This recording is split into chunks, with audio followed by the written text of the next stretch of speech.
बिस्मिल्लाहिर्रहमानिर्रहीम। अस्सलाम वालेकुम। कैसे हो प्यारे बच्चों, उम्मीद करती हूँ खैरियत से होगे। यहाँ पर आज हमारे पास रेशो के कुछ क्वेश्चंस हैं। चैप्टर नंबर 9 आपके पास जो दिया हुआ है इसमें रेशो, रेट वगैरह, टाइम वगैरह का।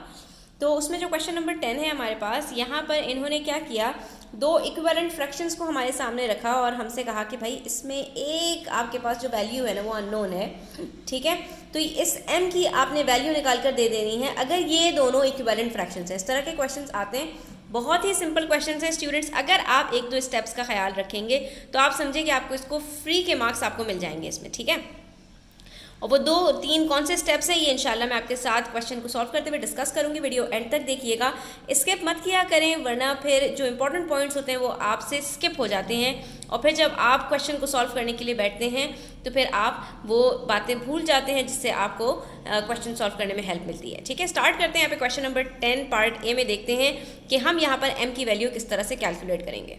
तो सबसे पहला स्टेप जो आपको याद रखना है वो ये है कि जब भी आपको रेशोज दिए गए हो ना स्टूडेंट्स, इसमें आप कोशिश ये करो कि आपके पास जो डेसिमल्स हैं उनको होल नंबर में लेकर आ जाओ, जो मिक्स नंबर्स हैं उनको फ्रैक्शन में लेकर आ जाओ, जो फ्रैक्शंस हैं उनको होल नंबर में कन्वर्ट कर पाओ। मतलब आप चीज़ों को जितना सिंप्लीफाइड फॉर्म में रख सकते हो उतना सिंप्लीफाइड फॉर्म में करो। अब यहाँ पर हमारे पास मिक्स नंबर दिया हुआ है, हम कोशिश करेंगे इसको कि जितना सिंप्लीफाई कर सकते हैं उसको कर लें, ठीक है। तो हमने यहाँ पर इसको सबसे पहले तो फ्रैक्शन में कन्वर्ट करना है। 2 4 आर 8 प्लस 1 9/4 इज टू 6, ठीक है। ये हमारे पास इस फॉर्म में आ गया। दूसरी तरफ हमारे पास m है और m इज टू हमारे पास क्या है, 5 1 आर 5 प्लस 1 6/5, ठीक है स्टूडेंट्स। अब यहाँ पर हमारे पास दोनों इक्विवेलेंट फ्रैक्शंस के अंदर दो वैल्यूज़ हैं, ठीक है। जब भी हमारे पास दो वैल्यूज़ के बीच में रेशो हो तो उसको सॉल्व करने का जो तरीका है वो ये है कि आप इसको डिवीजन फॉर्म के अंदर लेकर आ जाएं, आप इसको फ्रैक्शन में कन्वर्ट कर दें, ठीक है। तो ये 9/4 हमारे पास ऊपर आ जाएगा और हम जो 6 है उसको डिनोमिनेटर में कन्वर्ट कर देंगे, ठीक है। इसको भी सिंप्लीफाई कैसे करेंगे वो भी अब आपको बताती हूँ। दूसरी तरफ हमारे पास है यहाँ पर m हमारे पास न्यूमिनेटर बन जाएगा और 6/5 हमारे पास डिनोमिनेटर बन जाएगा, ठीक है। इस चीज़ को सबसे पहले आपने अंडरस्टैंड करना है। सबसे पहले हमने क्या किया, सिंप्लीफाई किया जितना हमसे हो सका। उसके बाद हमने इस फ्रैक्शन की फॉर्म को चेंज कर दिया और हम इसको रेशो की फॉर्म को चेंज करके हम इसको फ्रैक्शन में लेकर आ गए। अब हम क्या करें, अब हमने ये करना है कि हम या तो इसको क्रॉस मल्टीप्लाई कर दें स्टूडेंट्स, ठीक है। एक तरीका ये भी है कि हमारे पास ये दोनों फ्रैक्शंस एक तरफ आकर मल्टीप्लाई हो जाएं और ये 6m के साथ मल्टीप्लाई हो जाए, ये भी तरीका है। इसको भी करके देख लेते हैं, ठीक है। तो हमारे पास ये क्या बन जाएगा, 9/4 मल्टीप्लाई बाय 6/5, ये एक तरफ आ गए और दूसरी तरफ हमारे पास राइट हैंड साइड पर m मल्टीप्लाई बाय 6 है तो ये बन गया हमारे पास 6m, ठीक है। अब हम इसको सॉल्व करते हैं, ठीक है। तो यहाँ पर हमारे पास ये जितना सिंप्लीफाई हो सकता है हम इसको सिंप्लीफाई करते हैं और फिर इसको सॉल्व कर लेते हैं। 9 3s are 27/2 5s are 10 is equals to 6m, ठीक है। उसके बाद यहीं पर हमने क्या किया, 6m है ना, ये हम इसको 6 को इधर लेकर आ गए और मल्टीप्लाई करवा देंगे 10 से, तो ये बन जाएगा हमारे पास, m को हम ले जा रहे हैं लेफ्ट हैंड साइड पर, तो ये हमारे पास बन जाएगा 27/6 10s आर 60, ठीक है। अब ये दोनों 3 से सिंप्लीफाई हो रहे हैं, 3 से सिंप्लीफाई कर देते हैं इसको। 3 9s आर 27, 3 20s आर 60, तो ये m की वैल्यू हमारे पास यहाँ पर आ गई 9/20, ठीक है। ये 9 की वैल्यू m की वैल्यू हमारे पास यहाँ पर कैलकुलेट हो गई। हमने सिंपली क्या किया, फ्रैक्शन में कन्वर्ट करने के बाद क्रॉस मल्टीप्लिकेशन की और m की वैल्यू हमने कैलकुलेट कर ली। अब दूसरा तरीका भी देख लीजिए, वो थोड़ा सा कॉम्प्लिकेटेड है स्टूडेंट्स लेकिन आपको पता होना चाहिए। यहाँ पर 9/4 के साथ डिवाइड हो रहा है 6, ठीक है। तो आपने क्या किस तरह से लिख सकते हैं इसको, 9/4 डिवाइडेड बाय 6, ठीक है। और दूसरी तरफ आपके पास m है, m से डिवाइड हो रहा है आपका 6/5। तो आप लोगों ने डिवीजन के अंदर रेसिप्रोकल करने का जो मेथड है वो सीखा हुआ है। तो यहाँ पर आप इसको क्या कर सकते हैं, 9/4 मल्टीप्लाई बाय 1/6 और दूसरी तरफ m मल्टीप्लाई बाय 5/6। हमने सिंपली क्या किया, इनको रेसिप्रोकेट किया। अब हम इसको एज इट इज मल्टीप्लाई करेंगे। तो यहाँ पर ये सिंप्लीफाई हो रहा है, 3 2s are 6, 3 3s are 9, 3 1s are 3/8, ठीक है। और दूसरी तरफ हमारे पास बन गया 5m/6।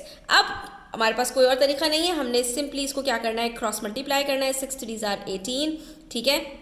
और दूसरी तरफ 5 8s आर 40, ठीक है। तो ये हमारे पास आया answer 18/40 is equals to m। यहाँ पर इसको हम सिंप्लीफाई कर देते हैं, 2 9s are 18, 2 20s are 40, वही हमारे पास आंसर आया 9/20, that is m is equals to 9/20, जो कि हमारे पास अर्लियर मेथड से आया था। अब आपकी मर्जी, आप जो भी मेथड चूज करना चाहते हैं यहाँ पर आप उस मेथड से कर सकते हैं। जो सिंप्लीफाइड फॉर्म थी वो भी मैंने आपको बता दी, जो दूसरा मेथड था वो भी मैंने आपके सामने यहाँ पर रख दिया। इसी तरह पार्ट बी के अंदर देखिए, अब जो हमें इन्होंने रेशोज दिए हैं तो वो 3 वैल्यूज़ के हैं, ठीक है। तो इसको भी सॉल्व करने का आसान तरीका यही स्टूडेंट्स, अब इसके अंदर अगर आप गौर से देखेंगे तो आपको यहाँ पर 2 वैल्यूज़ फाइंड आउट करनी है। एक रेशो में आपके पास x की वैल्यू अननोन है और दूसरी तरफ आपके पास y की वैल्यू अननोन है। पहले x की वैल्यू फाइंड आउट करने के लिए हम वो वैल्यूज़ उठाएंगे, x के साथ तो उसका कॉरस्पॉन्डिंग जो रेशो है वो उठाएंगे ही, लेकिन उसके साथ जो हम रेशो उठाएंगे वो वाला रेशो उठाएंगे जिसकी वैल्यू हमारे पास दोनों रेशोज़ के अंदर गिवन हो। जैसे हमारे पास ये 3 जो दिया हुआ है इसका कॉरस्पॉन्डिंग जो पार्ट बी में हमारे पास वैल्यू है वो भी गिवन है, तो हम रेशो किस तरह से उठाएंगे, x ratio 3 is equals to 15/4 ratio 4 whole 1/2। हम इसको पहले सॉल्व करेंगे, जब हम इसको सॉल्व करेंगे तो हमारे पास x की वैल्यू निकल कर आ जाएगी, ठीक है। जब x की वैल्यू निकल कर आ जाएगी फिर आपको y की वैल्यू निकालने के लिए चाहे आप x और x की वैल्यू जो आपके पास आई है इन दोनों रेशोज़ की साथ इसको रख लीजिए, और चाहे आप जो पार्ट बी में आपके पास जो रेशो है जो b की वैल्यू है उसके साथ आप y का रेशो कैलकुलेट कर सकते हैं। इसको भी हम उसी तरह से कैलकुलेट करेंगे जिस तरह से हमने पार्ट ए में कैलकुलेट किया था, कि हम इसको भी उसी तरह से कन्वर्ट कर देंगे फ्रैक्शन में। x/3 is equals to 15/4 upon, यानी डिवाइड कर देंगे हम 4 2s are 8 + 1 9/2, ठीक है। हमने यहाँ पर सिंपली यही किया कि हमने कुछ भी और नहीं किया, हमने जो हमारे पास रेशोज थे उसको फ्रैक्शन में कर दिया। अब हम क्या करेंगे, अब हम क्रॉस मल्टीप्लाई कर लेते हैं, तो ये 9/2 x के साथ हो जाएगा और दूसरी तरफ हमारे पास ये 3 मल्टीप्लाई हो जाएगा 3 × 15/4, ठीक है।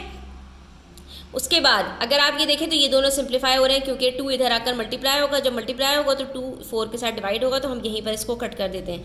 2 1s are 2, 2 2s are 4। इसी तरह से यहाँ पर न्यूमरेटर्स के अंदर ये एक दूसरे के अगेंस्ट में कट हो रहे हैं क्योंकि इस इक्वल्स टू का साइन बीच में है, और यहाँ पर ये आकर डिवाइड होगा, तो जब ये डिवाइड होगा तो ये 3 इसके साथ कट हो जाएगा, तो हम इसको यहीं पर कट कर देते हैं। 3 1s are 3, 3 3s are 9। मज़ीद ये 3 और 15 भी कट हो रहे हैं, 3 1s are 3, 3 5s are 15। अब आप यहाँ पर देख सकते हैं x के साथ कुछ भी नहीं बचा है, x की वैल्यू हमारे पास सिंपली यहाँ पर निकल कर आ रही है 1 5s are 5 और नीचे हमारे पास 2 है, जिसको अगर हम मिक्स नंबर में कन्वर्ट करते हैं तो ये बन जाएगा हमारे पास 2 होल 1/2, ठीक है। तो ये देखा आपने 2 स्टेप्स में हमारा यहाँ पर आंसर आ गया, x की वैल्यू हमारे पास आ गई 2 होल 1/2।